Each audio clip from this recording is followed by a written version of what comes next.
પાક મજબૂત હોજરીવાળાને માટે પુષ્ટિકારક બની રહે તો નબળી હોજરીવાળા માટે હાનિકારક બની રહે.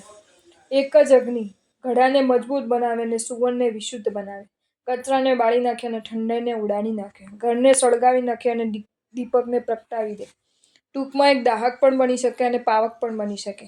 આશીર્વાદ રૂપ પણ બની શકે અને અભિશાપ રૂપ પણ બની શકે. હાયની અનુભૂતિ પણ કરાવી શકે અને હાશની અનુભૂતિ પણ કરાવી શકે. આ અગ્નિ આપને એક જ વાત સ્પષ્ટ કહી રહ્યો છે કે દોસ્ત, તારી પાસે જે મન છે એ મારું જ પ્રતિનિધિત્વ ધરાવી રહ્યું છે. જો તારી પાસે વિવેક હશે તો મન તને ન્યાય કરી દેવાનું છે અને જો તું વાસનાનો શિકાર બની રહ્યો હોઈશ તો તારું મન તારી પથારી ફેરવી નાખવાનું છે. યાદ રાખજે, મારા વિના માણસને જીવવું જેમ અશક્ય છે તેમ મન વિના તારું જીવવું પણ અશક્ય છે. પ્રશ્ન માત્ર જાગ્રત વિવેકનો છે. તું એમાં સાવધ રહે. ફાવી જ ગયો સમજ. જો તમને આ વિડીયો ગમ્યો હોય તો આ વિડીયોને લાઈક કરો અને મારી ચેનલ જૈન ફેક્ટ્સ એન્ડ સ્ટોરીઝને સબસ્ક્રાઈબ કરો. ધન્યવાદ.